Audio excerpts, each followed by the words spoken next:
नेपाली बहस यस नेपाली बहसका साथमा प्रीति तयारी चाउचाउ डिसोम फाइबर नेट।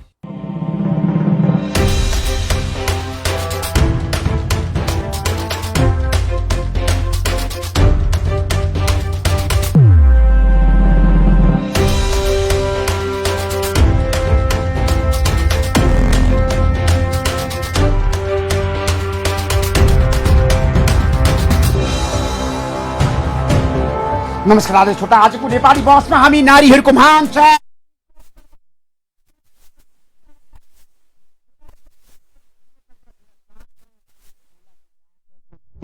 तपाईहरु घरमै बसेर मनाउनुस्, नाचगान गर्नुस्, एक आपसमा परिवारको सदस्यको बीचमा तीज मनाइरहँदाखेरि तीजको विशेषताको बारेमा पनि आजको कार्यक्रममा हामी विशेष रूपमा चर्चा गर्दैछौँ।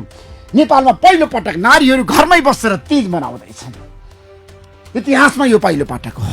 त्यसैले कोरोनाको संक्रमणको कारणले तपाईहरु घरमै बस्नुपर्ने बाध्यता सिर्जना भएको छ। आज नारीहरूले तीज मनाइरहँदाखेरि कसरी मनाउने त, भगवानको पूजा कसरी गर्ने त, महादेवको पूजा कसरी गर्ने त, मन्दिरको कुरा गर्दाखेरि तपाईहरु यतिखेर मन्दिरमा जान सक्ने अवस्थामा हुनुहुन्न। त्यसैले घरमै मन्दिरको व्यवस्था गर्नुहोस्। त्यसैले आजको कार्यक्रममा हामी यसबारेमा पनि विशेष कुराकानी गर्दैछौँ नेपाली बहसमा। त्यसपछि हामी निषेधाज्ञा कराई भएको समाचार सम्प्रेषण गर्नेछौँ। यसबारेमा हिजोबाट सुरु भएको निषेधाज्ञा कराई भएको छ। उपत्यकामा 4000 5000 सुरक्षाकर्मी परिचालन भएको छ। जताततै निषेधाज्ञा उल्लङ्घन गर्ने धेरैलाई कारबाही गरिएको छ, होलमा राखिएको छ र सवारी साधनमा पनि सरकारले कराई गरेको छ। आजको कार्यक्रममा हामी यसबारेमा पनि विशेष रूपमा चर्चा गर्छौँ। निषेधाज्ञाको कराईको अवस्थामा पनि सडकमा किन मान्छेहरू आए, किन गाडी कुदाए, के कारणले, किन सचेतना आएन, किन सचेत भएन, किन सावधानी अप्नाएन। त्यसपछि हामी विदेशमा रहेका नेपालीहरूको पीडाको बारेमा पनि विशेष चर्चा गर्दैछौँ। हिजोको मन्त्री परिषदको बैठकले विशेष निर्णय गरेको छ। आजको कार्यक्रममा हामी यसबारेमा पनि खुलासा गर्दैछौँ। एकजना मन्त्रीसँग हामी विशेष कुराकानी गर्दैछौँ। खाडीमा रहेका प्रवासीलाई उद्धारको नाममा उपेक्षा गरिएको छ, धेरैले भनेका छन्। तर पनि हिजोको मन्त्री परिषदको बैठकले अब विदेशमा रहेका नेपालीहरूलाई ल्याउने निर्णय गरेको छ। हामीलाई हिजो राति पर्यटन मन्त्री योगेश भट्टराईले जानकारी दिनुभएको छ। मलाई भन्नुभएको छ, ऋषि धमलाजी अब फेरि हामी विदेशमा रहेका नेपालीहरूलाई प्लेन चार्टर गरेर ल्याउँछौँ। हिजोको मन्त्री परिषदको बैठकले के निर्णय गरे त? कोरोना रोकथामको नियन्त्रणको लागि हस्तक्षेपकारी नीति अपनाउने निर्णय गरेको छ। भेन्टिलेटरहरूको स्थापना गर्ने, आइसोलेसन बेडको स्थापना गर्ने सरकारको निर्णय र निजी अस्पताललाई पनि आफ्नो काबुमा लिने हिजोको निर्णय। त्यसैले आजको कार्यक्रममा हामी यसबारेमा पनि विशेष रूपमा चर्चा गर्दैछौँ। र प्रमुख प्रतिपक्षी दल नेपाली कङ्ग्रेसको महाधिवेशन प्रभावित हुनुभएको छ। कार्यतालिका नै प्रभावित भएको छ। क्रियाशील सदस्यता वितरणमा म्याच सकियो, वितरण सकिएन। अब के गर्ला त? काङ्ग्रेसको महाधिवेशन सर्ने निश्चित भएको छ। अनि सत्तारूढ दलभित्र पनि त्यस्तै अवस्था छ, समस्या छ। बल्ल बल्ल कार्यदल गठन भयो, सबै विवाद मिल्ने भयो भनेर नेताहरू ढुक्क भएका थिए, कार्यकर्ता ढुक्क भएका थिए। भागभन्डामा मिल्यो विवाद भनेर धेरैले भने। शीर्ष नेताहरूले भन्नुभयो, प्रधानमन्त्रीले भन्नुभयो कुरा मिल्छ 5 दिनमा, खोइ मिलेको। प्रचण्डले भन्नुभयो 1 हप्ता लाग्छ, खोइ मिलेको। झन विवाद बल्झियो नियुक्तिलाई लिएर। प्रधानमन्त्री केपी शर्मा ओली र प्रचण्डको बीचमा हिजो पनि अस्ति पनि लगातार कुराकानी भइरहेको छ। नियुक्ति खारेज गर्नुपर्छ भनेर प्रचण्डले प्रस्ताव राख्नु भएको छ, प्रधानमन्त्रीले मान्नु भएको छैन। अब के होला त? आजको कार्यक्रममा हामी यसबारे पनि विशेष चर्चा गर्दैछौँ। तपाईहरु सबैलाई थाहा छ, हामीसँग धेरै विषयवस्तु छन्। आज दलको कुरा गर्दाखेरि सबै दलमा विवाद देखिएको छ। जनता समाजवादी पार्टीमा पनि जिम्मेवारी बाँडफाँड र मर्यादाकर्ममा चर्को विवाद भएको छ। अब कसरी समाधान होला त? विवाद, दलहरूको आन्तरिक द्वन्द्व व्यवस्थापन नेताहरू कहाँ चुके र सङ्क्रमितको उपचार व्यवस्थापन गर्न निषेधाज्ञा जारी भएको भने धेरैले भनेका छन्। तर साँच्चीकै उपचार होला त? बजारमा पहिरो, कर्णाली अञ्चलको पीडा त्यस्तै छ, सुदूरपश्चिम प्रदेशको अवस्था त्यस्तै छ। पहिरोको कारणले गर्दाखेरि जनताहरू यतिखेर समस्यामा छन्, खाना पाएका छैनन्, उद्धार भएको छैन, राहत पुगेको छैन। यसबारेमा पनि आजको कार्यक्रममा हामी केही समयको विश्रामपछि पुनः आउनेछौँ। प्रतीक्षा गर्नुहोस्, नेपाली बस सुन्दै गर्नुहोस्।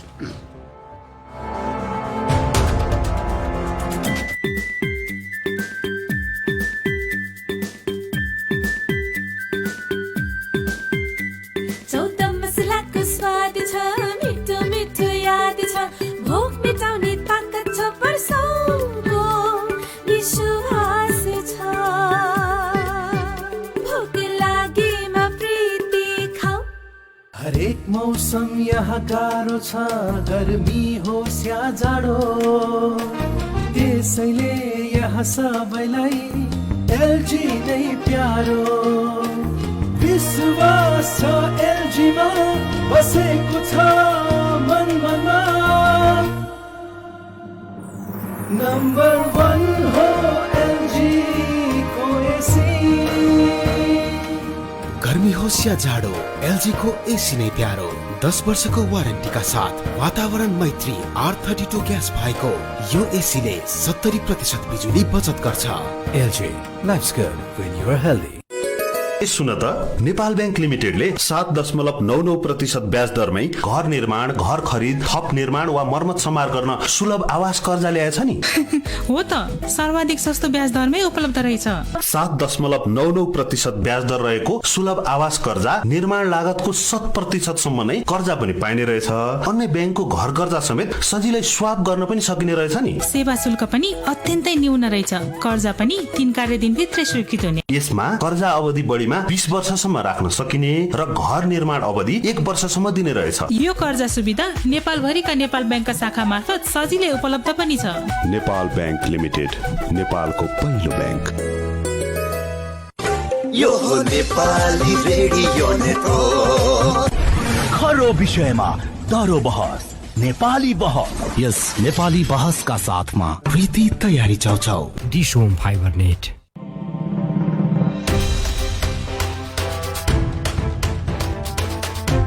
चर्चा गर्दैछौँ सत्तारूढ दलभित्रको विवादको बारेमा पनि हामी विशेष कुराकानी गर्दैछौँ।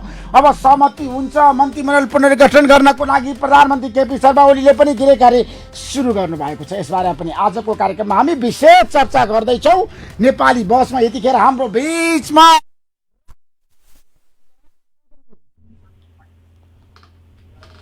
रामचन्द्र गौतमजी, हजुर तपाईँलाई म नेपाली बसमा स्वागत गर्न चाहन्छु।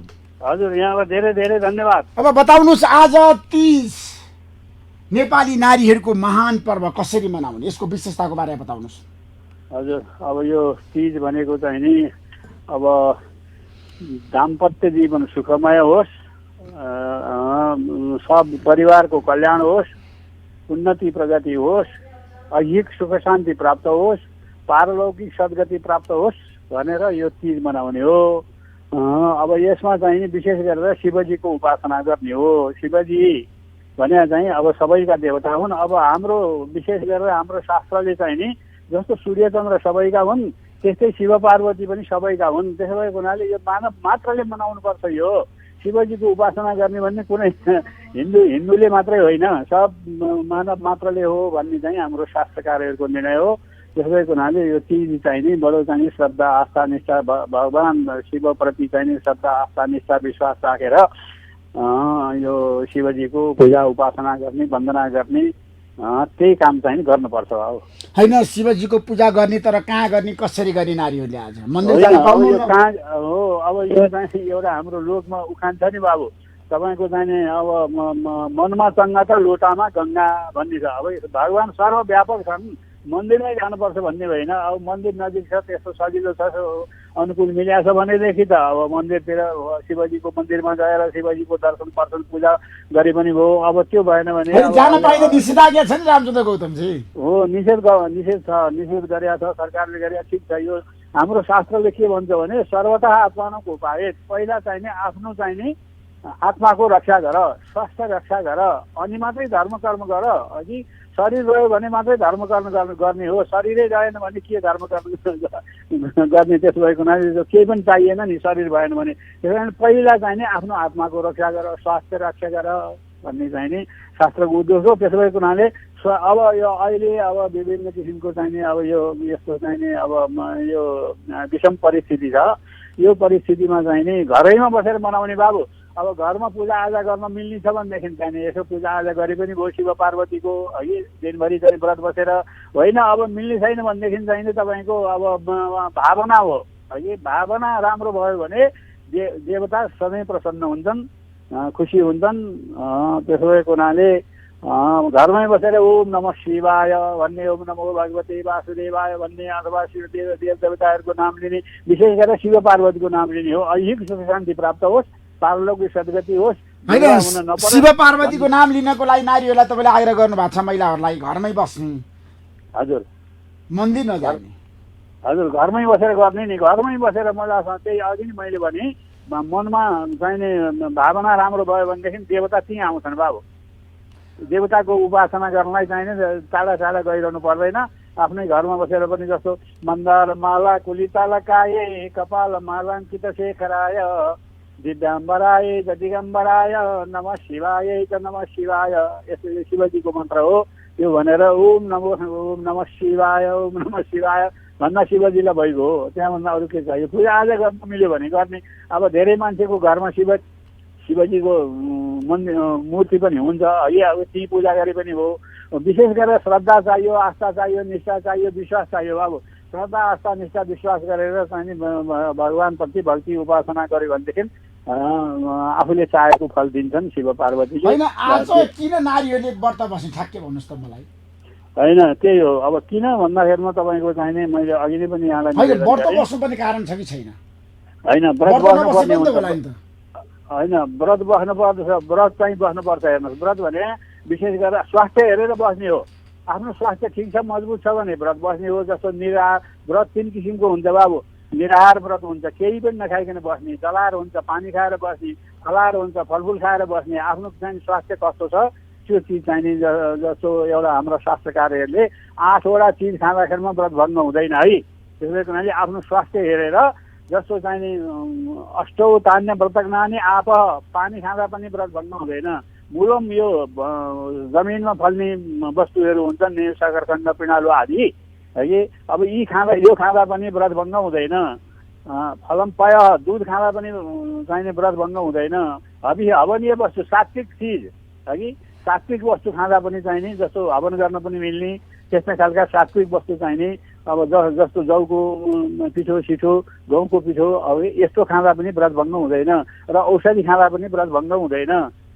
त्यो अब र विशिष्ट चाहिने विद्वानले चाहिने गुरुहरूले चाहिने यो चिज खाऊ तिम्रो स्वास्थ्य हेरेर तिम्रो व्रत भङ्ग हुँदैन भनिदियो भने पनि व्रत भङ्ग हुँदैन भन्ने छ।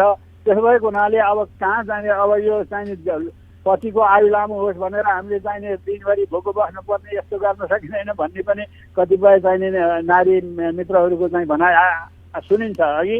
तर त्यो चाहिँ उहाँहरूले नबुझेर हो। यो पतिको आयु लामोको मात्रै होइन, होइन पतिको पनि होस्, पत्नीको पनि होस्, छोराछोरीको पनि होस्, सबैको हो नि। यो तिजको व्रत बस्ने भने नारीले मात्रै बस्नुपर्छ भन्ने होइन। शिवजी त पुरुषका पनि हुन्, नारीका पनि हुन् नि है। त्यसैको हुनाले पुरुषले पनि यो व्रत बस्छ, नारीले मात्रै व्रत बस्नु पर्यो नि त फेरि।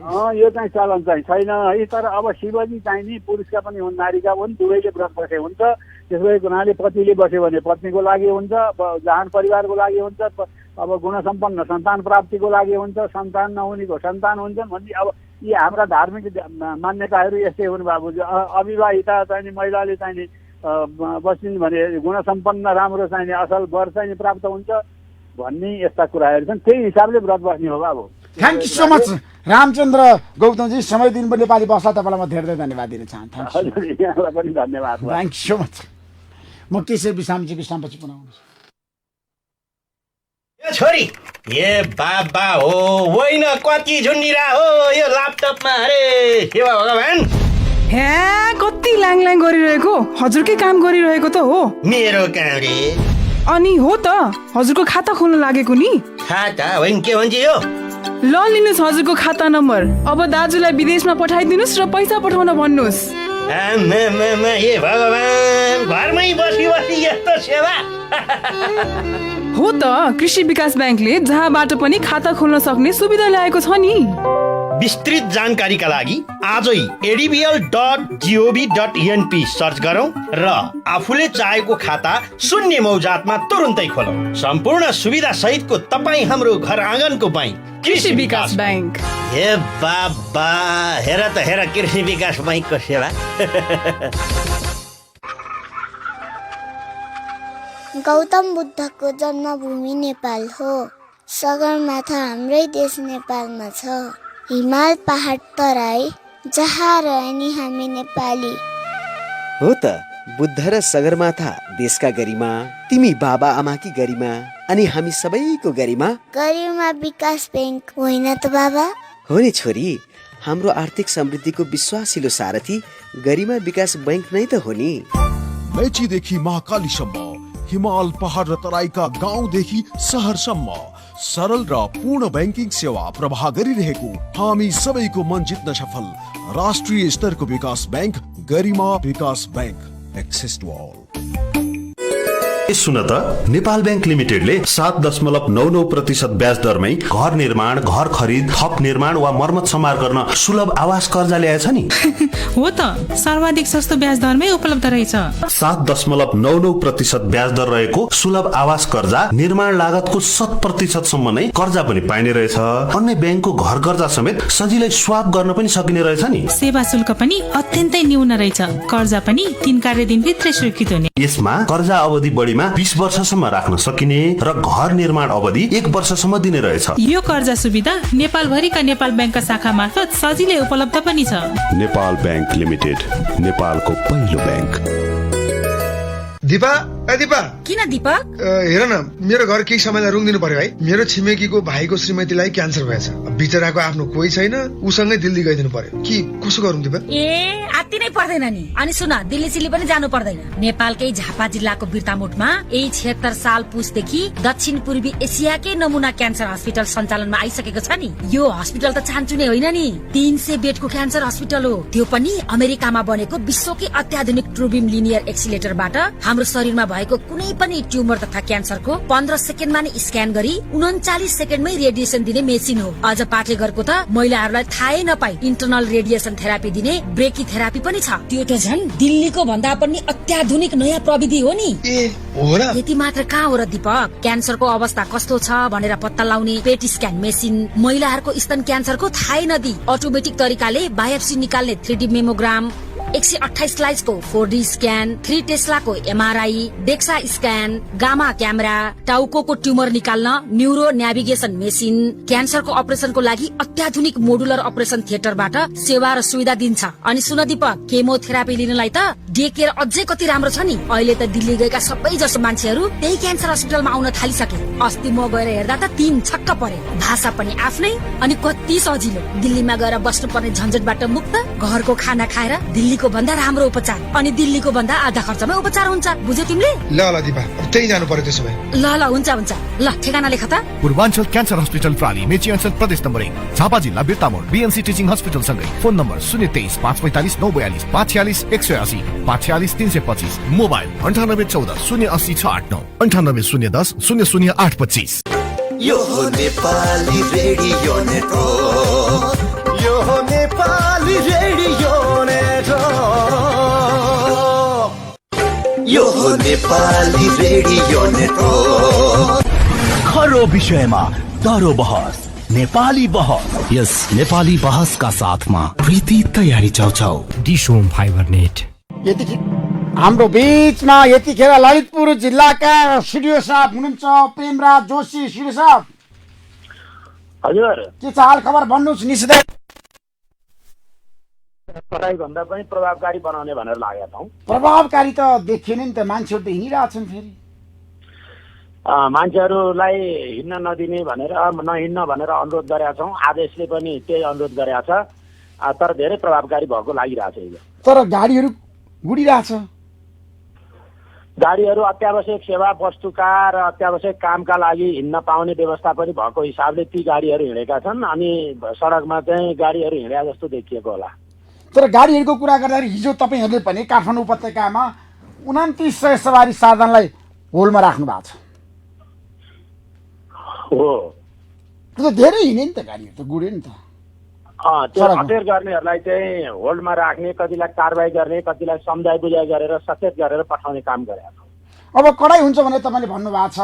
कोरोना रोकथाम र संक्रमणको लागि आजको दिनमा जनताको चाहना अनुसार यो कडाइ गरिरहनु भएको छ। तर तीज कसरी मनाउनु त नेपाली नारीहरूले? तीज चाहिँ हामीले त्यहाँ चाडपर्वको बारेमा पनि कुरा गरेका छौँ। हाम्रो आदेशमा त्यो कुरा पनि उल्लेख छ। ती घरमा बसेर सुरक्षित हिसाबले आफूले पनि अन्तबाट रोग सङ्क्रमणहरू नसार्ने गरी आफूले अरूलाई पनि नसार्दिने गरी घरमै बस्ने आफ्नो परिवारको बिचमा एकदम राम्रो ढङ्गले मनाउने। त्यसो घरमै मनाउने? घरमा मनाउने। नारीहरू मन्दिरमा जान पाउनुहुन्न अब? यो पटक परिस्थिति त्यस्तै बनेको छ। त्यो भए हिसाबले घरमै मनाउने, घरमै मतलब खाने, घरमै चाहिँ नाचगान गर्ने, स्वास्थ्य मापदण्डलाई पालना गरेर सुरक्षित ढङ्गबाट घरमै पूजाआजा गर्ने, यसपटक चाहिँ घरमै मनाउने। अब तपाईँहरूले आग्रह गर्नुभएको छ यदि नारीहरूले घरमै तीज मनाएनन् भने निषेधाज्ञा चाहिँ तोड्यो भने के हुन्छ? मलाई त्यो विश्वासै छैन। नारीहरू यसै पनि मतलब चाहिँ ज्यादै संवेदनशील हुनुहुन्छ। उहाँहरूले यो झन् पर्व भनेकै त्यसको अर्को खालको चाहिँ के अरे यो सूचक पनि हो। यसरी मतलब झन् तीज मान्ने बेलामा सहिष्णु हुने बेलामा उहाँहरूले त्यस्तो खालको कुराहरू गर्नुहुन्छ भन्ने मलाई लाग्दैन। सबैले घरमा मनाउने गरी तयारी गर्नुभएको हामीले त्यसरी पनि जानकारी पाएका छौँ। त्यो कुनै खालको यसलाई चाहिँ नमान्ने नटेर्ने गर्नुहुन्छ भन्ने मलाई लाग्दैन। सिडो साहब मलाई के बताउनुहोस् भन्दाखेरि अहिलेको अवस्थामा काठमाडौँ उपत्यकामा तपाईँहरूले निषेधाज्ञा जारी गर्नु भएको छ, आउजावत बन्द भएको छ होइन। अब मान्छेहरू घरमै बसेका छन् तर पनि सङ्क्रमण रोक्न सक्नुहुन्छ तपाईँहरूले? सबै अनुशासित भइयो भने मतलब चाहिँ अहिलेसम्म हुन त म यो स्वास्थ्य सम्बन्धी प्राविधिक कुरो धेरै बढी ज्ञान त मलाई छैन। तैपनि विज्ञहरूको कुराहरू सुन्दा विभिन्न हिसाबले सामाजिक सञ्जालमा अरू सूचनाहरू पाएको हिसाबमा चाहिँ यो सामाजिक दूरी कायम गरेर बसियो भने, स्वास्थ्य मापदण्ड पालना गरियो भने, एकले अर्कालाई नसर्ने चाहिँ स्थिति बनाइयो भने यसलाई नियन्त्रण गर्न सकिन्छ भन्ने छ र अहिलेको हामीले गरेको प्रयत्न पनि त्यही नै हो। मजदुरहरूलाई समस्या होला नि? मजदुरहरूलाई अहिलेसम्म काहीँ समस्याहरू भएको त्यस्तो सूचनाहरू प्राप्त भयो। किन रोजगारी त खोज्नुभयो तपाईँहरूले, किनभने उहाँले अब काम गर्न पाउनुहुन्न निषेधाज्ञाको बेलामा के खाने? त्यस्तो समस्याहरू आयो भने मतलब सरकार छ, स्थानीय तह छ, सबै छ, समन्वयात्मक हिसाबले समस्यामा परेकाहरूलाई सहजीकरण गर्ने पनि त छँदैछ। ज्यालादारीमा काम गर्ने मजदुरहरूले के खाने? मेरो प्रश्न त्यहाँनिर हो। त्यसको लागि चाहिँ त्यस्तो केही समस्याहरूमा पर्नुभएकाहरूलाई यो धेरै लामो हामीले गर्दैनौँ कि 7 दिनसम्म हो। अहिले चाहिँ त्यसरी जारी भएको छ। त्यस्तो समस्यामा पर्नुभएकाहरूलाई विगतमा पनि त विभिन्न ढङ्गले सम्बोधन गरिएकै हो। समस्यामा पर्नेहरूलाई फेरि पनि सहजीकरण गर्ने, सहयोग गर्ने खालको स्थिति बन्छ। होइन तपाईँले 7 दिन भन्नुभएको छ, अब 1 महिना पनि हुनसक्छ निषेधाज्ञा त। तर अहिलेको आदेश चाहिँ 7 दिनको मात्रै हो। होइन 7 दिनको, तर तपाईँले लम्ब्याउन सक्नुहुन्छ त? अथवा त्यस्तो परिस्थिति आयो भने त्यति बेला सबै कुराहरूको समीक्षा गर्ने, कहाँ कहाँ समस्याहरू छन्, कसलाई अप्ठ्यारो परेको छ, कहाँ चाहिँ सम्बोधन गर्नुपर्ने, सहयोग गर्नुपर्ने, सहजीकरण गर्नुपर्ने ती क्षेत्रहरू पहिचान गर्ने, ती व्यक्तिहरूको पहिचान गर्ने र त्यो अनुसारको रणनीतिहरू तयार गरिन्छ नि। त्यसमा अब नाकामा चाहिँ कडाइ भएको छैन? हजुर हो, नाकामा पनि कडाइ भएको छ। बाहिरबाट मान्छे आउन पाउँदैन? काठमाडौँ बाहिरबाट अत्यावश्यक काम एकदम जेन्युन नभएसम्म आउन पाइएन। तर आइरहेको छ नि त लुकी छिपी। त्यसलाई पनि हामीले नियन्त्रण गरेका छौँ। अब यो पैदल मार्गबाट आउने चेक पोइन्टहरूलाई पनि, स्थलहरूलाई पनि चेक पोइन्टहरू खडा गरेर गस्तीहरू, मोबाइलहरू गराएर चाहिँ नियन्त्रण गर्ने, आवत जावतमा चाहिँ कडाइ गर्ने भन्ने हिसाबले त्यो योजना बनाएका छौँ। त्यसरी कार्यान्वयन गरेका छौँ। त्यसमा अब तपाईँहरूले सुरक्षाकर्मीहरूलाई परिचालन गरिरहनु भएको छ? हो, संयुक्त रूपमा नेपाल प्रहरी, सशस्त्र प्रहरी बललाई संयुक्त रूपमा परिचालन गरेका छौँ। चेक पोइन्टहरू खडा गरेका छौँ, गस्तीहरू गराएका छौँ, मोबाइलहरू गराएका छौँ। कति हजार सुरक्षाकर्मी परिचालन गर्नुभएको छ यसपटक काठमाडौँ उपत्यकामा? होइन, ठुलो सङ्ख्यामा छ सुरक्षाकर्मी चाहिँ। अब आवश्यकता अनुसार हुन्छ, यति भन्दा पनि अब त्योभन्दा प्रायोरिटी अन्त भयो भने अन्त पनि मतलब डिप्लोय गर्न पर्ने हुन्छ। जो पर्याप्त मात्रामा सहजीकरण गर्न र यसलाई अनुगमन गर्न चाहिँ हामीले परिचालन गरेका छौँ। Thank you so much Shri साहब, समय दिनुभयो। नेपाली बसलाई तपाईँलाई म धेरै धन्यवाद दिन चाहन्छु। Thank you. धन्यवाद, यहाँले पनि समय दिनुभयो। धन्यवाद। उहाँ हुनुहुन्थ्यो प्रेमराज जोशी, ललितपुरका स्टुडियो। म केही छ विश्रामपछि पुनः आउँछु। डिश होममा डिलर दाइको डिस्काउन्ट सबैलाई। डिश होमले ल्यायो खुसी सबैजनालाई। टिभीको मजा लिन वार्षिक रिचार्ज गरौँ। डिलर दाइको डिस्काउन्ट पाई सबै दङ्ग परौँ। फन्ड ट्रान्सफरको सेवामा मिल्छ यस्तो मौका, विकली लकी ड्र नि हुने मौकामा झन् चौका। अब डिस होमको डिलरहरू मार्फत फन्ड ट्रान्सफरबाट वार्षिक रिचार्ज गर्दा पाउनुहुनेछ बम्पर डिस्काउन्ट। साथै वार्षिक रिचार्ज गरे बापत विकली लकी ड्रमा भाग लिने अवसर प्राप्त गरी हप्तामा 2 जना भाग्यशाली ग्राहकहरूले जित्नुहुनेछ। प्रति व्यक्ति रु 1 लाख नगद उपहार। डिस होममा डिलर दाइको डिस्काउन्ट सबैलाई, डिस होमले ल्यायो खुसी सबैजनालाई। डिस होम, खुसी अन गरौँ। बचत पनि गर्नु पर्छ, ऋण पनि चाहिन्छ, सुरक्षा र सहज सेवा बैंकबाटै पाइन्छ। बैंकमा खाता अझै खोलौँ, राख्नुहुन्न भाका, गाउँ सहर जताततै प्रभु बैंकको शाखा। समृद्धिको सहयात्री प्रभु बैंक नै रोजौँ। बैंक रोज्दा आज होइन भोलिसम्म सोचौँ। 160 भन्दा बढी शाखा भएको प्रभु बैंक सँगै कारोबार गरौँ। प्रभु बैंक, विश्वास लिन्छौँ, विश्वास दिन्छौँ। खुसी कसरी खुसी हुन्छ जब बने छैन कोही, आफ्नो भन्दैमा आफ्नो हुन्न सम्पर्कमा बस्या खै। सम्पर्कका लागि बलियो आधार, नेपाल टेलिकम हो राष्ट्रकै सञ्चार। सम्पर्कको आधार राष्ट्रको सञ्चार, नेपाल टेलिकम राष्ट्रको सञ्चार। नेपाल टेलिकम राष्ट्रको सञ्चार। यो हो नेपाली रेडियो नेटवर्क। खरो विषयमा दरो बहस, नेपाली बहस। यस नेपाली बहसका साथमा प्रीति तयारी चाउचाउ, डिस होम फाइबर नेट। यतिखेर हाम्रो बीचमा कोमल ओली हुनुहुन्छ, गायिका सांसद कोमल ओलीजी। कोमल ओलीजी, हजुर, तपाईँलाई नेपाली बहसमा स्वागत गर्न चाहन्छु। धन्यवाद धेरै धेरै। तीजको अवसरमा तपाईँलाई शुभकामना। तपाईँलाई पनि धेरै धेरै शुभकामना। यसपटक कसरी मनाउँदै हुनुहुन्छ तीज?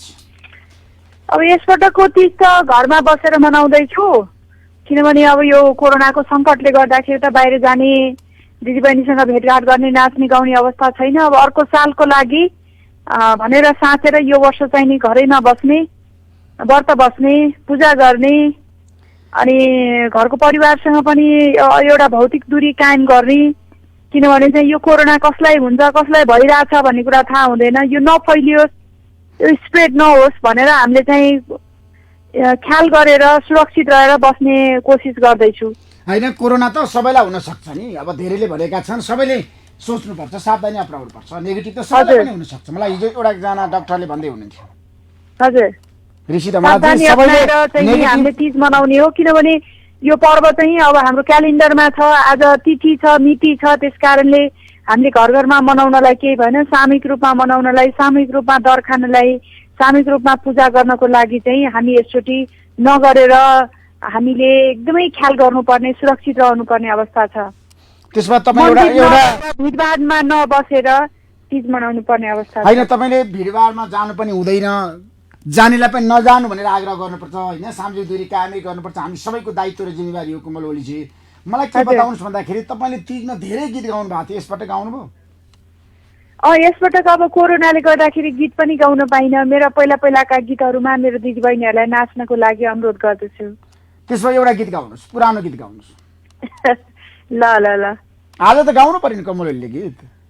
ठुला भएको आँगनीमा त्यसको गीत गाम्ला, केराको पात काटेर सँगै दर खाम्ला, सुनौ दिदी बहिनी हो यो सालको तीजमा घरमै बस्ने हो, आगम साल तीजमा नाच्ने गाउने हो, यो सालको तीजमा घरमै बस्ने हो, आगम साल तीजमा नाच्ने गाउने हो, आगम साल तीजमा नाच्ने गाउने हो। आगामी दिनमा नेपालको तीजको कुरा गर्दा झन् महत्त्व बढ्नेछ। यसपटक नेपाली नारीहरूले घरमा बसेर तीज मनाइसकेपछि उनीहरूले सोच्नेछन् कि तीजको महत्त्व पनि झन् बढ्यो नि होइन कमल ओलीजी? अवश्य पनि, किनभने अब पहिलोपटक घरमा बसेर नारीहरूले तीज मनाइरहनु भएको छ। होइन, अघि पछि पनि नारीहरू त दिदीबहिनीहरू आमा दिदीबहिनीहरू त घरमै बसेर पूजा मन्दिर जाने एकापल्ट कुराकानी गरी जमघट त हुन्थ्यो नि त। मन्दिर गएर दर्शन गर्ने र अलि हिजो अस्ति भने मतलब 15-20 दिन अगाडिदेखि साथीभाइहरू जम्मा भएर तीजको दर खाने, नाच्ने गाउने मनाउने त्यस्तो थियो। तर यो वर्ष चाहिँ हुन सकेन। हिजो पनि अब दर खाने साँझ हो, हिजोको साँझ चाहिँ, तर हिजोको दिनमा पनि धेरै सुरक्षित तरिकाले दिदीबहिनीहरूले चाहिँ यसपटक दर खाएको अनि आफ्ना साथीहरूलाई शुभकामना सामाजिक सञ्जाल मार्फत पठाएको त्यस्तो चाहिँ नि मैले विभिन्न सामाजिक सञ्जालहरूमा देखेँ। अब आज मन्दिर जानको लागि अब कति नजिकको मन्दिरमा गएर त पूजा पनि गर्नुहुन्छ होला, कतिले घरमा पूजा पनि गर्नुहुन्छ होला, तर पनि अब मन्दिरमा जाँदाखेरि पनि विशेष ख्याल गर्नु होला भन्ने अनुरोध गर्न चाहन्छु। रौनक बिनाको तीज यसपटक यसपटक अब कहिले खल्लो तीज। अब यसपटक सबै हामी त यस्तो पेन्डेमिकमा छौँ कि हामी यस्तो अवस्थामा छौँ कि हाम्रो नियन्त्रणभन्दा बाहिर छ। हाम्रो नियन्त्रणमा भइदिएको भए सायद हामीले केही अरू सुरक्षाका उपायहरू अपनाएर हामीले तीज मनाउँथ्यौँ, तर हामी यसको विकल्प छैन। यो विकल्प नभएको हुनाले हामीले स्वास्थ्य विज्ञहरूको डाक्टरहरूको सरकारको निर्देशन पालना गर्नुपर्ने हामीसँग चाहिँ नि त्योभन्दा अर्को उपाय नै छैन। हाम्रो औषधि नै त्यही हो। त्यसै कारणले यसबाट चाहिँ हामीले जति खल्लो भए पनि अर्को वर्षको लागि हाम्रो परिवारको लागि आफ्ना आफन्त नगुमाउनको लागि प्रियजनहरूको साथमा सधैँ बस्नको लागि हामीले यसपटक चाहिँ खल्लो भए पनि मनलाई चाहिँ नि डरो बनाएर धैर्यतापूर्वक तीज मनाउनु पर्ने आवश्यकता छ। कोमलजी मलाई के बताउनुहोस् भन्दाखेरि तीजको विशेषता धेरै छ। घरमा बसेर तीज मनाउने नारीहरूलाई तपाईँ के भन्न चाहनुहुन्छ? दिदीबहिनीहरूलाई अनुरोध गर्न चाहन्छु, भन्न चाहन्छु कि हामी नारी महिला स्वतन्त्रताको लागि यो पर्व हो, यसको महिमा छ। त्यसैले महिलाहरू जहिले पनि आफ्नो अधिकारको लागि दिदीबहिनीहरूले आज पनि सङ्घर्ष गर्नुपर्ने अवस्था छ। आफू सुरक्षित हुनको लागि आजको दिनमा पनि हामीले चाहिँ नि लड्नुपर्ने आवश्यकता छ। हाम्रा समाजमा विभिन्न प्रकारका विभेदहरू आज पनि जारी छन्। यी विभेदहरूलाई हामीले जित्नु छ। त्यसको लागि चाहिँ दिदीबहिनीहरू धैर्यतापूर्वक स्ट्रङ भएर आफ्नो मनोबल बढाएर हामीले चाहिँ घरमा बस्दाखेरि पनि समयलाई सदुपयोग गरेर होइन, यो तीजको बेलामा अहिले त अब काठमाडौँ उपत्यकाभित्र हुन त देशभरि सबैलाई थाहा छ होला, जो आमा बुवा दिदीबहिनी दाजुभाइहरूले हामीलाई सुनिरहनु भएको छ, काठमाडौँ उपत्यकामा निषेधाज्ञा जारी गरिएको छ। त्यसै कारणले पनि यहाँ आजको अवस्थामा विभिन्न जिल्लाहरूमा पनि यो अवस्था छ। यो अवस्थामा दिदीबहिनीहरू घरमै बस्नु भएको छ होला, उहाँहरूलाई बोर लागेको छ होला। बोर नमान्नुहोस्, टेलिभिजनहरू हेर्नुहोस्, गफ गर्नुहोस्, पढ्नुहोस्, योगा गर्नुहोस्, नाच्नुहोस्, गाउनुहोस्। त्यस कारण तपाईँहरूको समय चाहिँ एकदमै सदुपयोग गर्नुहोस् र तीजलाई चाहिँ आफ्नो तरिकाले यसपटक भिन्दै तरिकाले मनाएर हेरौँ पनि, किनभने चाहिँ यसले हामीलाई निकै कुराहरू चाहिँ यसपटक हामीले सिकेका पनि छौँ। आउँदा दिनहरूमा यो हाम्रो लागि एउटा राम्रो चाहिँ नि अवसर पनि हुनसक्छ, हामीले अनुभूति पनि हुनसक्छ हाम्रो भविष्यमा। त्यस कारणले यसतर्फ पनि दिदीबहिनीहरूलाई म अनुरोध गर्न चाहन्छु। त्यसो भए तपाईँ व्रत बस्नुहुन्छ? व्रत बसेको छु। कसको लागि? आफ्नो लागि, आफ्नो परिवारको लागि, मेरो देशको लागि, यो सम्पूर्ण ब्रह्माण्डको लागि, मानव जातिको लागि, समयका लागि, कोरोना पेन्डेमिक ठिक होस् भन्नको लागि व्रत बसेको छु। भविष्यको श्रीमानको लागि होइन? श्रीमान आउनु भएछ भने श्रीमानको लागि, किनभने तपाईँ त अविवाहित नारी हो। अवश्य पनि तपाईँको चाहना होला मेरो पति अब मेरो लागि कतै श्रीमान हुनुहुन्छ भने उहाँको लागि होइन। त्यस कारणले यसपटकको तीजमा एउटा प्रण गरौँ त कमल ओलीजी, अर्को तीजमा तपाईँसँग कुरा गर्दाखेरि तपाईँको विवाह होस्। तपाईँ जहिले यस्तो भन्नुहुन्छ ऋषिजी होइन, तर विवाह भन्ने कुरा चाहिँ नि विवाह गर्नु पर्यो भन्ने माग पनि छैन त। आफ्नो एउटा लक्ष्य, आफ्नो एउटा चाहिँ नि दृष्टिकोण हुन्छ। त्यसै अर्थमा चाहिँ नि मैले बिहेलाई चाहिँ प्राथमिकता दिइरहेको छैन। त्यस कारणले चिन्ता नगर्नुहोस्, ममा के अपूर्णता छ? होइन, सबै कुरा छ, तर तपाईसँग एउटा राम्रो पुरुष भएको भए आज कमल ओलीको झन् हाइट बढ्थ्यो, व्यक्तित्व बढ्थ्यो होला नि त। म एउटा सम्पूर्ण मान्छे हुँ, मानव हुँ, यो सृष्टिको सुन्दर क्रिएसन हुँ। त्यस कारणले गर्दा ममा पूर्णता छ। यो सम्पूर्णता भित्र चाहिँ नि मैले अब मेरो जीवन चाहिँ देशको सेवाको लागि, मानव जातिको सेवाको लागि, मेरो राजनीतिक सेवाको लागि, देशका लागि समर्पित गर्ने चाहिँ नि मैले एउटा दृढ संकल्प लिएकी छु।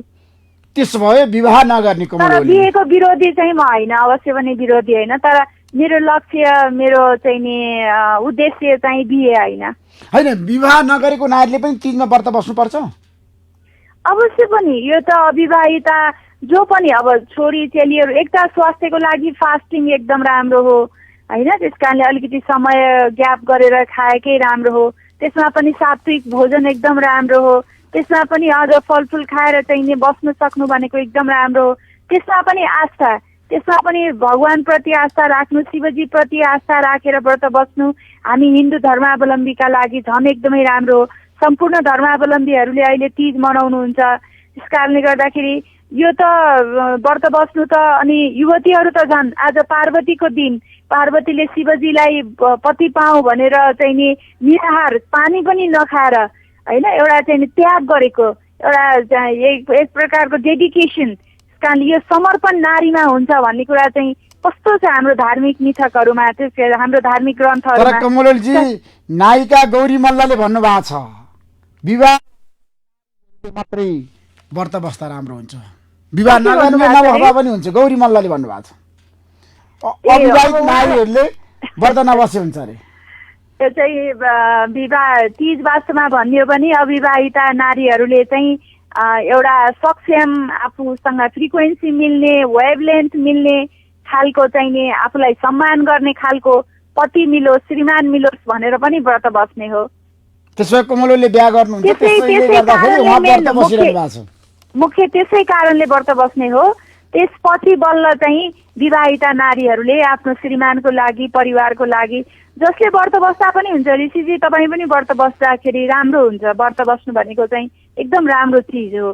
त्यसले सकारात्मक भाइब्सहरू मान्छेमा ऊर्जाहरू प्राप्त हुन्छ। त्यसले एउटा सकारात्मक मान्छेलाई चाहिँ ऊर्जा दिन्छ। त्यसैले पोजिटिभ भाइब्सको लागि पनि मान्छे चाहिँ नि व्रत बस्नु एकदम आवश्यक छ, स्वास्थ्यको लागि पनि। त्यसमा आज एउटा गीत गाउनु सब जाँदा जाँदै म र मेरो बहिनीले गाएको गीत हो यो। 2-3 वर्ष अगाडि मलाई एकदमै मनपर्छ। म नाच्दिन के रे मेरो प्यारे मायाले नहेरे, फेरि प्यारेकै कुरा आयो ऋषिजी। प्यारले त मलाई सताइरहेछ। म त नाच्दिन के रे मेरो प्यारे मायाले नहेरे। यसैमा मैले कोरोना सम्बन्धी बनाएको छु होइन, म तपाईँलाई त्यो बनाएर सुनाउन चाहन्छु। बसौँ घरमा हेर आफ्नो जीवन मूल्य सम्झेर, बसौँ घरमा हेर आफ्नो जीवन मूल्य सम्झेर।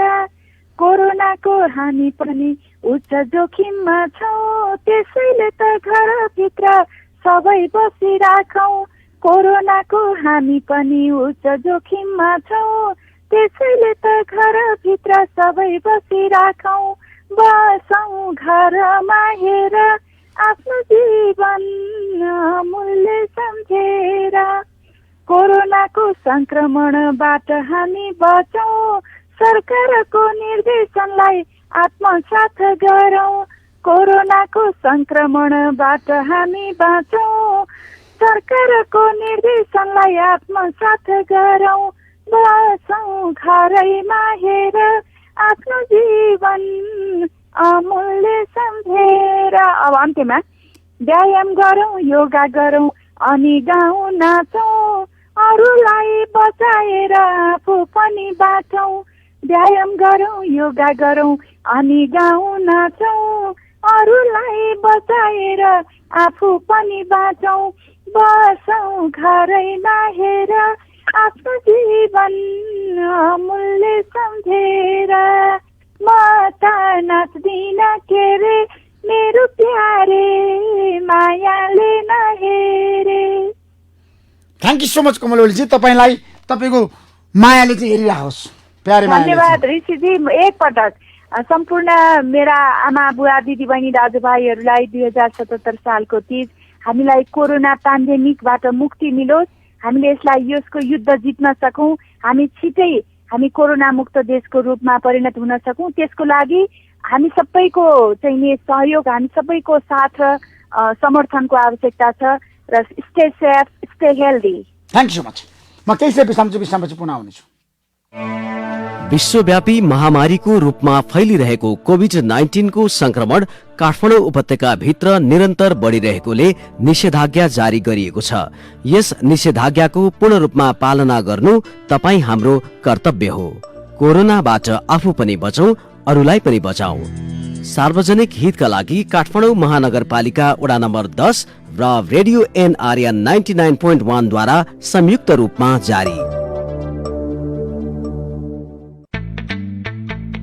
डिश होममा डिलर दाइको डिस्काउन्ट सबैलाई, डिश होमले ल्यायो खुसी सबैजनालाई। टिभीको मजा लिन वार्षिक रिचार्ज गरौँ, डिलर दाइको डिस्काउन्ट पाई सबै दङ्ग परौँ। फन्ड ट्रान्सफरको सेवामा मिल्छ यस्तो मौका, विकली लकी ड्र नि हुने मौकामा झन् चौका।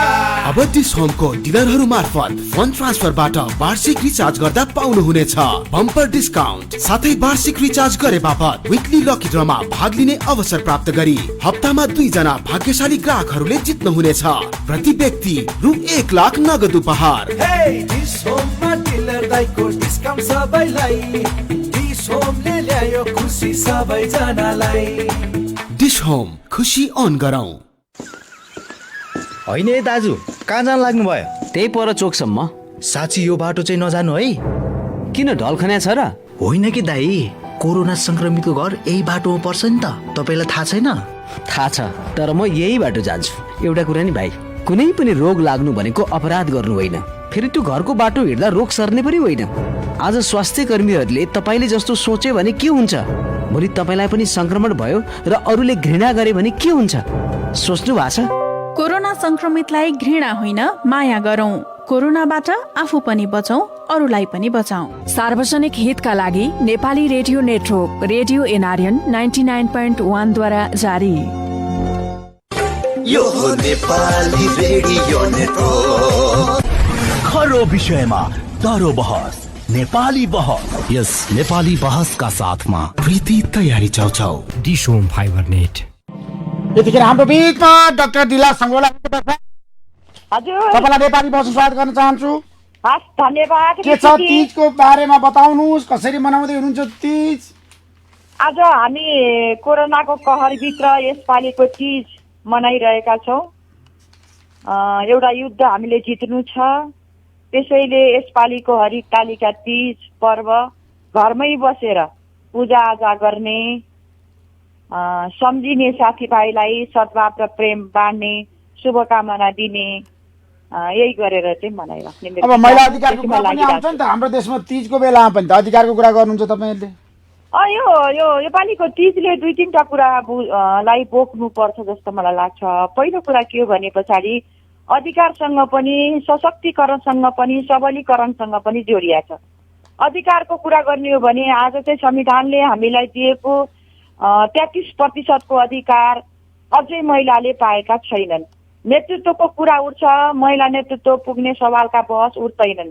आज पनि लैङ्गिक विभेद छ, किशोरी र महिलामाथि लगातार श्रृङ्खलाबद्ध रूपमा बलात्कार भइरहेको छ, एसिड प्रकरणका घटना घटिरहेका छन्।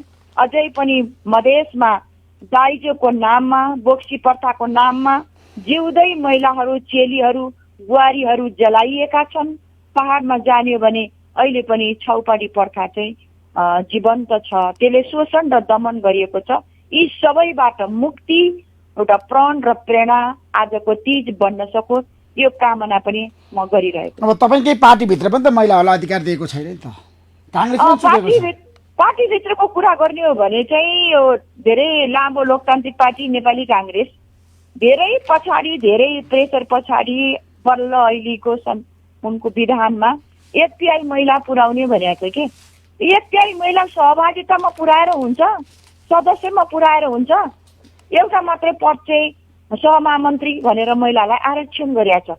त्यसैले अब हामी महिलाहरूले पनि पार्टीले दिएको आरक्षण पदमा मात्र होइन, सिङ्गो नेपाली काङ्ग्रेसको नेतृत्व तहमा, पदाधिकारी तहमा आफ्नो क्षमता र योग्यता दिएर प्रतिस्पर्धा गरेर जाने बेला चाहिँ आइसकेका छ। होइन, तपाईँ प्रतिस्पर्धा गर्न सक्नुहुन्छ काङ्ग्रेसको महामन्त्रीमा?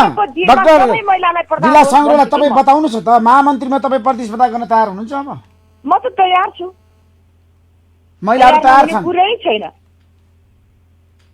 आरक्षणमा तपाईँ नजाने? आरक्षण महामन्त्री के हुन्छ, तर पदाधिकारीमा महिला समग्र आउनुपर्छ।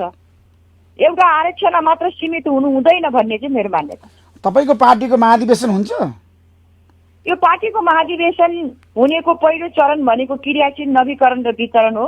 क्रियाशील नवीकरण हुँदाहुँदै कोभिड-19 को संक्रमण समुदाय लेभलमा भयावह गइसके पछाडि आज सबै घरभित्र बस्न बाध्य छन्। त्यो नयाँ वितरणको प्रक्रिया अवरुद्ध भएको छ। त्यसले हेर्दा फागुनमा हामीले जुन राष्ट्रिय महाधिवेशन 14औं महाधिवेशन गर्ने भइ नै रहेका छौँ, त्यसमा केही व्यवधान अप्ठ्याराहरू आउँछन् कि भन्ने आशंका चाहिँ उब्जिएको छ। महाधिवेशन सर्ने त निश्चित भइसक्यो नि डाक्टर दिला साङ्ग्रोला। यो अवस्थाले त्यही अवस्थातर्फ मुखरित गरिरहेको छ, संकेत गरिरहेको छ। अवस्था त्यस्तै छ। अनि महाधिवेशन कहिले हुन्छ त? यो कहिले हुन्छ भन्ने कुरा त केन्द्र समितिले निर्धारण गर्ला। अहिले पहिलो चरणको कार्यतालिका जुन साउनभित्रमा नवीकरण र नयाँ वितरण सक्ने भन्ने कुरा आज भदौ लागिसक्यो। त्यो कुरा पुरा भएको छैन भने कार्यतालिका अहिलेको अवस्था हेर्दै सर्दै जाने स्थिति सुनिश्चित भएको छ। अब कहिले भन्छ भन्ने किन टक्क चाहिँ भन्न सक्ने। आज व्रत बस्नु भएको छ तपाईँले पनि? आज म चाहिँ पनि हिन्दू महिला हुँ। आज पनि म भन्ने हो भने संस्कृतिको विद्यार्थी पनि हुँ। यसैमा मैले पिएचडी पनि गरेको छु। परापूर्वकालदेखि नेपाली महिलाले मनाउँदै आएको हरितालिका तीजको पर्वको अवसरमा म पनि व्रत बस्ने छु। एउटा चाहिँ दीर्घायु र सुस्वास्थ्यको परिवारको मात्र होइन, विश्व शान्ति र हरेक नेपालीहरू कोरोनासँग लडिरहेका छन् तिनीहरूको चाहिँ शीघ्र स्वास्थ्य लाभको कामना पनि गर्नेछु। त्यसो भए गीत गाउनुहोस् एउटा। तीजको रहर आयो बरीलाई, तीजको रहर आयो बरीलाई। अरू धेरै गाउनुहोस् न अझै। मलाई धेरै गाउन त आउँदैन ऋषिजी, म एक्लै। Thank you so much doctor दिला साङ्ग्रोला, समय दिनुभयो नेपाली भाषालाई। तपाईँलाई म धेरै धेरै धन्यवाद दिन चाहन्छु। Thank you so much. धन्यवाद। अब हामी सरकारको निर्णयको बारेमा छलफल गर्दैछौँ।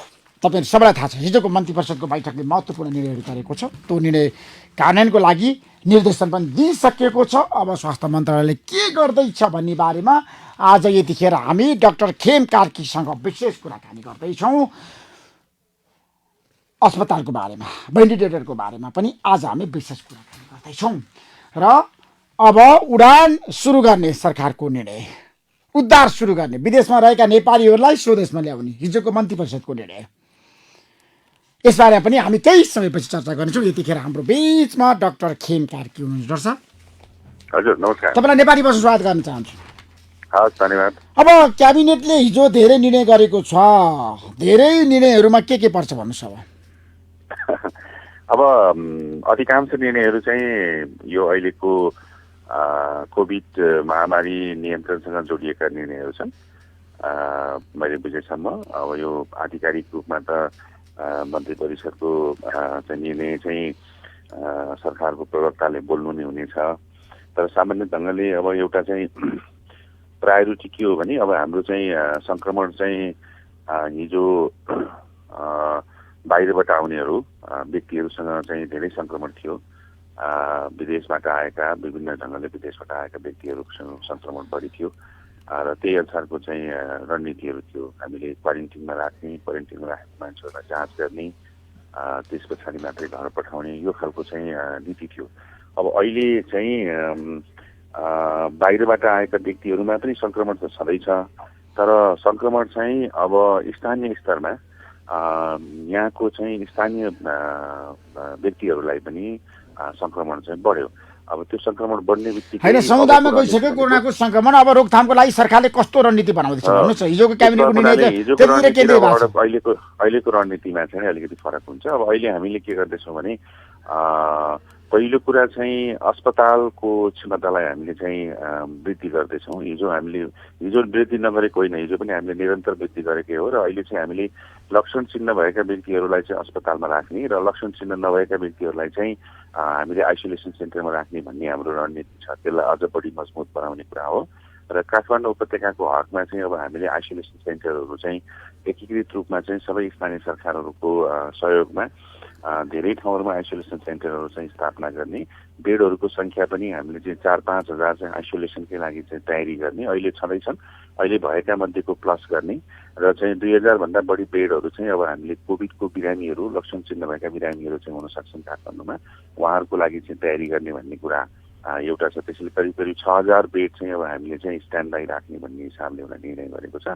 अब अरू भनेको चाहिँ अब हामीले चाहिँ यो जुन चाहिँ अहिले निषेधाज्ञा जारी भएको छ, यो बीचमा चाहिँ संक्रमण भएका व्यक्तिहरू पत्ता लगाउने र संक्रमणसँग संसर्ग भएका सबै व्यक्तिहरूलाई ट्रेसिङ गरेर चाहिँ हामीले यो परीक्षणको दायराभित्र लिएर आउने र अर्को कुरा भनेको चाहिँ यो जनस्वास्थ्यको मापदण्ड चाहिँ पालना राम्रोसँग भएको छैन। अब अहिले पनि मानिसहरू चाहिँ सडकमा हिँड्दाखेरि मास्क लगाइरहेको स्थिति छैन, मास्क लगाए पनि चुडोमा लगाएर हिँडिरहेको स्थिति छ। अब जनस्वास्थ्यको मापदण्ड भनेको खालि 3टा कुराहरू हो, एउटा चाहिँ सामाजिक दूरी कायम गर्ने, अर्को मास्क लगाउने र अर्को चाहिँ सरसफाइ गर्ने, सेनिटाइजरको प्रयोग गर्ने, हातहरू सफा गरिराख्ने भन्ने कुरा हो। यी 3टा कुरा चाहिँ सबै मान्छेहरूले आफ्नो चाहिँ जीवनशैलीको रूपमा चाहिँ विकास गर्नुपर्छ भन्ने हिसाबले चाहिँ अब अहिले स्कुलहरू, विद्यालयहरू नचलिरहेको सन्दर्भमा चाहिँ शिक्षकहरू मार्फत शिक्षकहरूको चाहिँ व्यापक परिचालनबाट चाहिँ यो जनस्वास्थ्यका सबै मापदण्डहरू चाहिँ गाउँ गाउँमा होइन। आइसोलेसन बेडको बारेमा पनि हिजोको मन्त्री परिषदको बैठकले निर्णय गरेका छ नि त। हजुर, आइसोलेसन बेड बढाउने बढाउने मैले भनिसकेँ। कति सिटको अब अहिले हामीले चाहिँ 6000 सिट बढाउने भन्ने कुरा छ हाम्रो चाहिँ काठमाडौँ उपत्यकाकै लागि मात्रै, किनभने काठमाडौँ उपत्यकामा चाहिँ जनसङ्ख्याको भार पनि बढी भएको र चाहिँ यहाँ चाहिँ सबै खालको चाहिँ समन्वय गरेर सबै सरकारहरूसँगको प्रदेश, स्थानीय र चाहिँ सङ्घीय सरकारको समन्वयमा 6000 बेड चाहिँ हामीले एक्सपान्सन गर्ने निर्णय भएको छ र त्यही अनुसारको काम पनि अगाडि बढिसकेको छ। अब अर्को चाहिँ जनचेतनाको कुराहरू हो, त्यसमा चाहिँ शिक्षकहरूको परिचालनलाई चाहिँ अलिकति बढी जोड गरेर शिक्षकहरूको परिचालनको कुराहरूलाई। निजी अस्पतालको कुरा आएको छ, निजी अस्पताललाई कसरी तपाईँले काबुमा लिने? निजी अस्पतालहरूले पनि अब उहाँहरूले चाहिँ कोभिड-19 को बिरामीहरूलाई चाहिँ राख्नुपर्छ, भर्ना गर्नुपर्छ, उपचार गर्नुपर्छ भन्ने मान्यता नै हो र त्यसको मतलब के होइन भन्दाखेरि चाहिँ निजी अस्पतालहरूले चाहिँ सबै बिरामीहरू चाहिँ मिसमाच गरेर एकै ठाउँमा राख्नुपर्छ भनेर हामीले भने होइन कि हामीले के हो भने उहाँहरूको क्षमताको 20% चाहिँ कम्तीमा उहाँहरूले अब कोरोना सङ्क्रमित बिरामीहरूको लागि उपचारको लागि तयारी गर्नुपर्छ, डेडिकेटेड बेडहरू हुनुपर्छ, आइसोलेटेड बेडहरू हुनुपर्छ र त्यही अनुसारको जनशक्तिको तयारी गर्नुपर्छ। अब हामीले चाहिँ कोभिड नभएका बिरामीहरू चाहिँ भर्ना गर्ने, उपचार गर्ने, तर कोभिड भएका बिरामीहरू चाहिँ भर्ना गर्दैन, उपचार होइन। आइसियु र भेन्टिलेटर त अभाव भएको छ, काठमाडौँ उपत्यकामा पनि अभाव छ। अब तपाईँले सङ्ख्या बढाउने भनेर हिजोको मन्त्री परिषदको निर्णय बाहिर आछ, कति सङ्ख्या चाहिँ बढाउने? अब आइसियु भेन्टिलेटरको अहिले तपाईँको चाहिँ अभाव भएको भन्ने होइन, यो एकदमै अभाव छ डाक्टर साहब, धेरै ठाउँमा उपचार हुनै सकेका छैन सङ्क्रमित बिरामीको। अब बिस्तारै हामीलाई चाहिँ सङ्ख्याहरू नपुग्ने कुराहरू हो, तर आइसियु भेन्टिलेटरमा अहिले हाम्रो क्षमतामा कति मान्छे बसेका छन्? भेन्टिलेटरमा चाहिँ हिजोसम्म हेर्दाखेरि चाहिँ 6-7 जना मान्छेहरू मात्रै छन्, त्यस पछाडि चाहिँ आइसियुमा बसेका मान्छेहरू चाहिँ 200 पनि पुगेका छैनन्, जबकि हामीसँग चाहिँ आइसियु र चाहिँ भेन्टिलेटरको सङ्ख्या चाहिँ अहिले आइसियु हाम्रो करिब 2200 भन्दा बढी आइसियु बेडहरू छ र त्यसपछि भेन्टिलेटरको सङ्ख्या पनि हाम्रो चाहिँ 1000 भन्दा बढी भेन्टिलेटरको सङ्ख्याहरू छ। त्यसो भएको हुनाले त्यस्तो कुरा चाहिँ होइन, जुन अस्पतालमा कोही मान्छे होइन समस्या त छैन उपचार नपाएर बिरामीहरूले जुन किसिमको समस्या भोगिरहेछन्, मृत्यु भइरहेछ, त्यो चाहिँ गलत कुरा हो। आइसियु नै नपाएको, भेन्टिलेटरै नपाएको, होइन आइसियु नै नपाएर चाहिँ मृत्यु भएको समाचार बाहिर आइसकेको छ। होइन, त्यो अरू केसेसहरूमा होला, तर कोभिडको केसेस, कोभिडकै केस जस्तो वीरगञ्जको कुरा गर्छु म तपाईँलाई। अब त्यो यस्तो छ, मैले भने नि यो समग्र मैले देशको कुराहरू गरेँ। अब अघि मैले त्यही कुरा भन्दै थिएँ। अब अहिले हाम्रो कन्सन्ट्रेसन चाहिँ काठमाडौँ र वीरगञ्ज भनौँ न, अथवा प्रदेश नम्बर 2 र वीरगञ्जमा चाहिँ सङ्ख्याहरू बढी भएको हुनाले चाहिँ त्यहाँ चाहिँ अस्पतालहरूलाई चाहिँ अलिकति बढी चाप चाहिँ भएको छ, तर चाहिँ आइसियुको बेडै चाहिँ नपाएर एकदमै अभाव हो भन्ने कुराहरू चाहिँ अलिक बढी। होइन, अस्पताल भौतानिँदै गयो, ज्यान लानको कुरा यो त्यो कस्तो हो भने त्यो त हिजो अस्तिको कुरा होइन, यो अलिकति अगाडिको कुराहरू हो। मान्छेहरूमा त्यो खालको समस्या छ। त्यसैले हामीले अहिले यो प्राइभेट हस्पिटलहरूले अनिवार्य रूपमा चाहिँ तिमीले कोभिडको बिरामी लिनुपर्छ भनेर भन्नुको पछाडिको कारणै त्यही हो कि अहिले मान्छेहरूले कोभिडको शङ्का हुने बित्तिकै चाहिँ सरकारी अस्पतालमा पठाउने अनि अरू नन कोभिड भयो भने चाहिँ आफ्नो अस्पतालमा चाहिँ भर्ना गर्ने र नाफाको व्यापार गर्ने त कुरा गर्न मिलेन नि। त्यसो भएको हुनाले सबैलाई यो महामारीको बेलामा चाहिँ सबैले चाहिँ सहयोग गर्नुपर्छ भन्ने हिसाबले चाहिँ यो हामीले कम्तीमा पनि तिमीले अनिवार्य रूपमा चाहिँ 20% कन्ट्रिब्युसन गर भनेर भन्नुको पछाडिको कारण यो हो। त्यसैले चाहिँ अब अहिले सरकारी अस्पतालमा सबै कोभिडको बिरामीहरू जति सरकारी अस्पतालमा भर्ना गर्ने र नन कोभिडको बिरामीहरू जति चाहिँ प्राइभेटमा पठाउने भन्ने कुरा पनि अन्यायपूर्ण हुन्छ। किनभने नन कोभिडको बिरामीहरूलाई चाहिँ एकदमै महँगोमा उपचार गराउने र चाहिँ कोभिडको बिरामीहरू जति चाहिँ सबै सरकारले लिइदिनु पर्ने भन्ने खालको कुराहरू पनि अन्यायपूर्ण। डाक्टर साहब मलाई के कुरा बताउनुहोस् भन्दा कोरोनाको संक्रमणको कारणले गर्दाखेरि कसैले ज्यान गुमाउनु पर्दैन होइन? त्यसैको लागि चाहिँ प्रयत्नरत छ सरकार कि सरकारको अहिलेको मिनिमम बटम लाइन चाहिँ के हो भन्दाखेरि चाहिँ कोही पनि व्यक्ति कोभिड संक्रमित व्यक्तिले अस्पतालको सेवा नपाएर चाहिँ मर्नु नपरोस् भन्ने कुराहरूमा चाहिँ एकदमै सचेत भएर लागिरहेको छ र सबैले मतलब चाहिँ स्वास्थ्य कर्मीहरू चिकित्सकहरू जो चाहिँ यसमा चाहिँ संलग्न हुन्छन् उहाँहरूले चाहिँ सामग्रीहरू आपूर्तिको यो प्रोटेक्सनको सामग्रीहरू सुरक्षा सामग्रीहरू चाहिँ नपाउने स्थिति नबनोस् र चाहिँ सबै ठाउँमा चाहिँ अभाव कहीँ पनि अभाव हुन नदिने र कोही पनि चाहिँ कोभिडको बिरामीहरू चाहिँ अस्पतालमा भर्ना नहुने स्थिति चाहिँ नहोस् भन्नका लागि चाहिँ अहिले सरकारले काम गरिरहेको छ। अब शिक्षकहरूलाई तपाईँले के गराउनु त? शिक्षकहरूलाई चाहिँ अहिले हामीले चाहिँ यो दुईटा कुराहरू छ। एउटा कुरा चाहिँ कोभिड संक्रमित र उसको परिवारलाई चाहिँ गाउँमा टोलमा एकदमै हेला गर्ने भेदभाव गर्ने खालको परिस्थिति सिर्जना भएको छ। अहिले यो भेदभाव गर्नुपर्ने हेला गर्नुपर्ने चाहिँ बिराम होइन, यो कुनै पनि बेला कसैलाई पनि लाग्न सक्छ र यो त संक्रमण हो, महामारी हो। त्यसैले चाहिँ त्यो भेदभाव हेला हुने खालको चाहिँ जुन चाहिँ एउटा परिस्थिति सिर्जना भएको छ त्यो कुराहरूलाई चाहिँ न्यूनीकरण गर्नको लागि चाहिँ शिक्षकहरूले ठुलो भूमिका निर्वाह गर्न सक्नुहुन्छ। त्यसैले उहाँहरूले त्यो काम गर्नु पर्यो।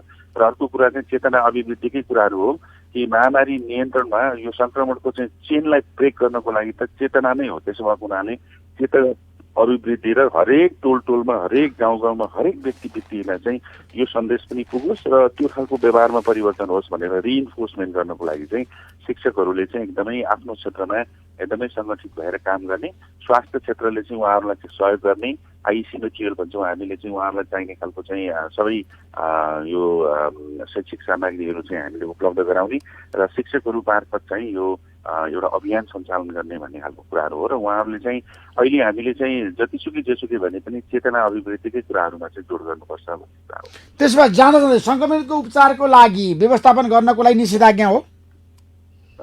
यो निषेधाज्ञाले चाहिँ हामीलाई दुईटा कुराहरूमा फाइदा गर्छ। एउटा कुरा चाहिँ के हो भन्दाखेरि चाहिँ यो संक्रमणको चेनलाई रोक्छ। किनभने मान्छेको मोबिलिटी बढ्ने बित्तिकै संक्रमित व्यक्ति चाहिँ जति धेरै चाहिँ हिँड्यो त्यति धेरै चाहिँ संक्रमण बढ्ने खालको सम्भावनाहरू भयो। किनभने यो संसारभरिको अनुभव के हो भने यो बन्दाबन्दी कम गरिसके पछाडि हटाइसके पछाडि चाहिँ यो संक्रमणको दर चाहिँ नेपालमा मात्रै बढेको होइन, संसारभरि बढेको हो। त्यसैले मोबिलिटी जति मान्छेहरू चाहिँ मोबिलिटी हुन्छ त्यति संक्रमण बढ्ने भएको हुनाले अब हामीले मोबिलिटी रेस्ट्रिक्सन गर्यौँ भने त्यो संक्रमणको दर चाहिँ बढ्दैन। जति संक्रमित हुन्छन् ती संक्रमितहरूलाई हामीले खोज्न पाउँछौँ र संक्रमितहरूलाई खोजेर हामीले आइसोलेसनमा हस्पिटलमा राख्ने र उनीहरूको संसर्गित व्यक्तिहरूलाई चाहिँ फेरि टेस्ट गर्न सक्यौँ भने चाहिँ यो एक खालको आगो बलिरहेको ठाउँमा आगो निभाउने काम हुन्छ। त्यसको लागि यो निषेधाज्ञाले चाहिँ काम गर्छ। अर्को कुरो चाहिँ अस्पतालहरूमा रिचार्ज गर्न सकिन्छ। हामीले अहिले धेरै बिरामीहरू चाहिँ भर्ना भएको छ, उनीहरूलाई हामीले डिस्चार्ज गरिसके पछाडि चाहिँ अस्पतालको क्षमता फेरि रिचार्ज हुन्छ। यो दुईटा उद्देश्यका लागि चाहिँ यो निषेधाज्ञा। Thank you so much doctor Khem Karki, समय दिनुभयो नेपाली बसलाई। तपाईँलाई म धेरै धेरै धन्यवाद दिन चाहन्छु। हस्, धन्यवाद यहाँलाई पनि। अब म केही विश्रामपछि कलाकारका साथमा तीजको बारेमा, तीजको महत्त्वको बारेमा कलाकारहरूको दृष्टिकोण आजको नेपाली बसमा हामी केही समयपछि प्रस्तुत गर्दैछौँ। होइन है दाजु, कहाँ जान लाग्नु भयो? त्यही पर चोकसम्म। साँच्ची यो बाटो चाहिँ नजानु है। किन ढलखन्या छ र? होइन कि दाई, कोरोना संक्रमितको घर यही बाटोमा पर्छ नि त, तपाईँलाई थाहा छैन? थाहा छ, तर म यही बाटो जान्छु। एउटा कुरा नि भाइ, कुनै पनि रोग लाग्नु भनेको अपराध गर्नु होइन, फेरि त्यो घरको बाटो हिँड्दा रोग सर्ने पनि होइन। आज स्वास्थ्य कर्मीहरूले तपाईँले जस्तो सोच्यो भने के हुन्छ? भोलि तपाईँलाई पनि संक्रमण भयो र अरूले घृणा गरे भने के हुन्छ? सोच्नु भएको छ? कोरोना संक्रमितलाई घृणा होइन, माया गरौं। कोरोनाबाट आफू पनि बचौं, अरूलाई पनि बचाऊ। सार्वजनिक हितका लागि Nepali radio network radio NRN 99.1 द्वारा जारी।